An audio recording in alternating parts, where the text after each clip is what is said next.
For centuries, power was measured in land, armies, and bloodlines.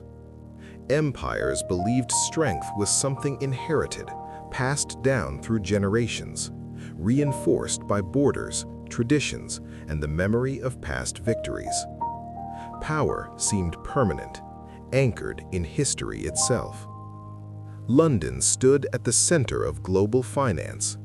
For decades, capital flowed through institutions shaped by imperial reach, maritime dominance, and financial networks that spanned continents. Money followed empire, and empire followed money, or so it seemed. Across the Atlantic, the United States appeared different. Productive, ambitious, expanding rapidly, yet still viewed as immature on the world stage. A nation growing fast, but without the gravitas of centuries behind it.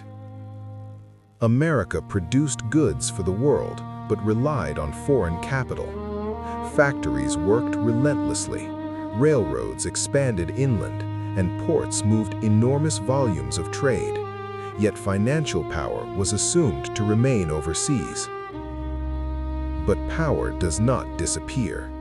It relocates, often quietly, without announcements or ceremonies. While attention remains fixed on tradition, something else begins to take shape beneath the surface.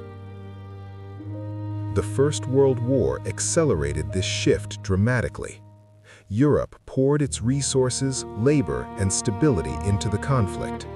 Entire economies bent toward survival, leaving little room for recovery. The United States filled the gap.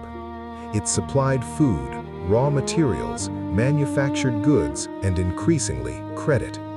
What began as commerce evolved into dependency. Loans replaced alliances. Gold crossed the Atlantic in vast quantities, and crucially, it did not return. Financial gravity began to shift westward. Wall Street expanded as Europe struggled. Banks grew, markets deepened, and New York quietly transformed from a regional exchange into a global financial center. A new form of power was emerging.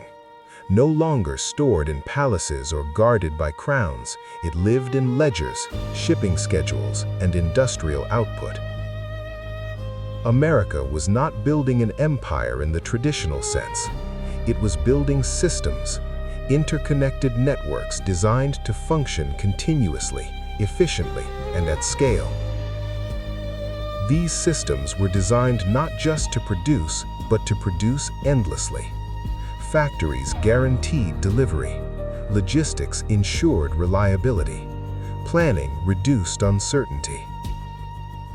By the early 20th century, American steel production surpassed that of Britain and Germany combined.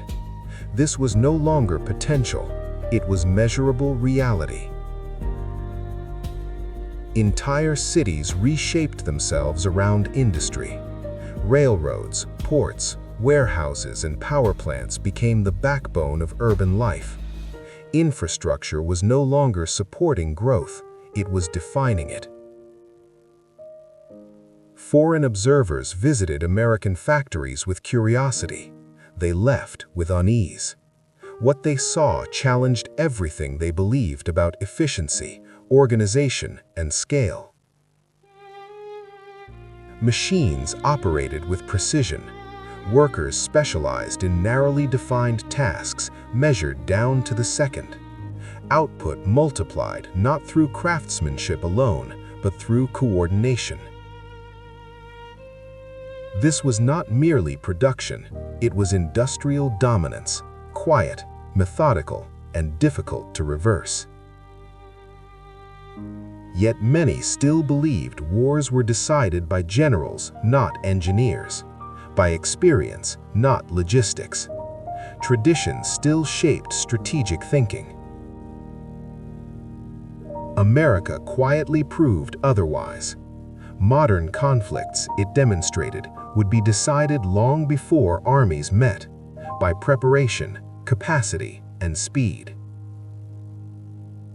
Power was no longer rooted in tradition, It was rooted in capacity, in the ability to sustain effort over time without collapse. There were no declarations, no warnings, no dramatic announcements. America did not declare dominance. It simply built, expanded, optimized. By the time the world began to pay attention, the foundation was already complete.